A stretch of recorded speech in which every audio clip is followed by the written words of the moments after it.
Hello అండి, అందరికీ నమస్తే. ఇవాళ మన ఛానల్లో శనగపిండితో లడ్డు చేద్దామండి. చాలా ఈజీ ప్రాసెస్, చాలా సాఫ్ట్గా ఉంటుంది.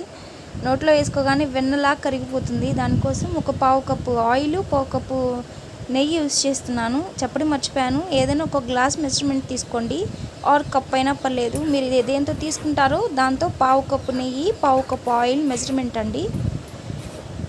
అది బాగా హీట్ అయ్యాక మనం 2 కప్స్ శనగపిండి తీసుకోవాలి. సో ఆయిల్ వరకు కంపల్సరీగా యూజ్ చేయాలండి. అది యూజ్ చేసినప్పుడే టేస్ట్ బాగుంటుంది, అలాగే లడ్డు ఫామ్ అవడానికి కూడా హెల్ప్ అవుతుంది. ఇది వేసి బాగా మిక్స్ చేస్తూ ఉండాలి. దగ్గర 15 మినిట్స్ దాకా లో ఫ్లేమ్లోనే పెట్టుకొని బాగా మిక్స్ చేయాలి.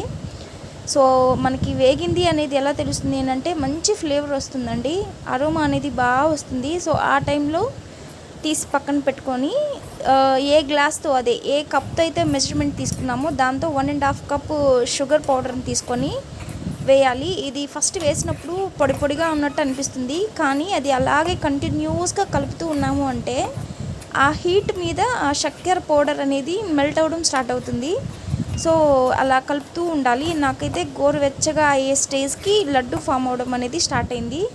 ఒకసారి నేను చెక్ చేస్తున్నాను లడ్డు ఫామ్ అవుతుందా లేదా అనేది. సో ఈజీగా లడ్డు ఫామ్ అయింది. సో ఇంకొంచెం చల్లారి పెట్టుకొని లడ్డు లాగా చేసుకోవడమే. మీకు ఇష్టం ఉంటే డ్రై ఫ్రూట్స్ వేసుకోండి. యాక్చువల్గా ఇది సాఫ్ట్గా ఉంటుంది కాబట్టి నేను ఇక్కడ డ్రై ఫ్రూట్స్ ఏమీ యూజ్ చేయలేదు. లేదు మీకు డ్రై ఫ్రూట్స్ కావాలి అనుకుంటే ఇందులోనే డ్రై ఫ్రూట్స్ వేసుకొని మిక్స్ చేసుకోవచ్చు. సో నేను తీసుకున్న మెజర్మెంట్స్కి ఎగ్జాక్ట్గా 10 వచ్చాయి. ట్రస్ట్ మీ, ఇవి చేసే లోపలే కంప్లీట్ అయిపోయాయి. అంత సాఫ్ట్గా, అంత టేస్టీగా, చాలా ఈజీగా ఉన్నాయి, చాలా టేస్టీగా ఉన్నాయి. నచ్చితే సబ్స్క్రైబ్ చేయండి, లైక్ చేయండి, షేర్ చేయండి, కామెంట్ చేయండి. Thank you so much for watching the video.